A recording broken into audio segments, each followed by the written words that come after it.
Vítajte, vítam vás Maxgon a teraz sme pri unboxingu týchto nových slúchadiel.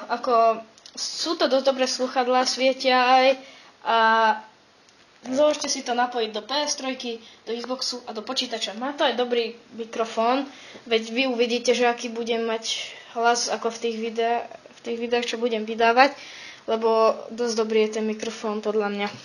Dobre, tak toto teraz dáme na bok, nepotrebujeme to. Dobre, spadlo to na zem, to nevadí. Krabicu aj tak nepotrebujem. A tu sú tie slúchadlá, no tak toto je taký kábel na Xbox, ako pre tie slúchadlá. A ja to teraz nebudem potrebovať, lebo ja mám PS3, takže to je pre tých dobré, čo majú Xbox. Toto je audio, to je tiež pre konzoly. A toto sú tie dobré slúchadlá. Dobre, takže toto je na nich mikrofón, a to otočím, aby som ten mikrofón mohol ukázať. Je to dosť kvalitný mikrofón a sú to dosť dobré slúchadlá. Hlavne pre tých, ktorí milujú také svietiace veci, ako som aj ja, takže podľa mňa sa to oplatilo kúpiť, ja som s nimi dosť spokojný. Takže tu je tá vecička, s čím sa ovláda mikrofón a celé tie slúchadlá. S týmto vlastne vypínate mikrofón a zapínate.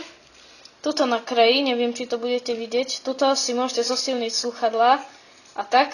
A tuto je zas, že či to hráte na PCčku alebo na konzole ako slúchadlá, či máte zapojené. Keď to máte na PCčku a máte nastavenú konzolu, tak vám to nepôjde, ale keď máte nastavené PCčko a ste na PCčku, tak vám to pôjde. Dobre, takže tu je to aj zapojené, toto sú slúchadlá a toto je mikrofón. Dobre, takže keď si to prvýkrát zapojíte, tak vám to nebude ešte fungovať. Musíte počkať, lebo tuto úplne dole sa vám začne inštalovať ako ten software, tie slúchadlá. A potom, keď sa to dokončí, v strede sa vám zobrazí, že reštartovať počítač. Reštartujte si to a potom si to odpojte, napojte, zasa vám vyjde inštalovať a potom, keď sa to dokončí, vtedy už nemusíte reštartovať a vypíšeš, že software je ako pripravený na použitie. Áno, presne, pripravený na použitie. Dobre, tak toto je asi všetko z toho unboxingu. Keď sa vám tieto slúchadlá ľúbili, tak dajte like a koment. Do popisku skúsim dať stránku, odkiaľ si to môžete kúpiť. A keď sa vám toto video nelúbilo, alebo niečo som na tom robil zle, no tak mi dajte dislike. Viem, že toto je také videjko teraz, že nekvalitné, lebo nenatáčam to s kamerou, ale s mobilom. A nie je to moc také kvalitné, ale tak čo už. Aspoň som vám to chcel ukázať. Dobre, tak čus.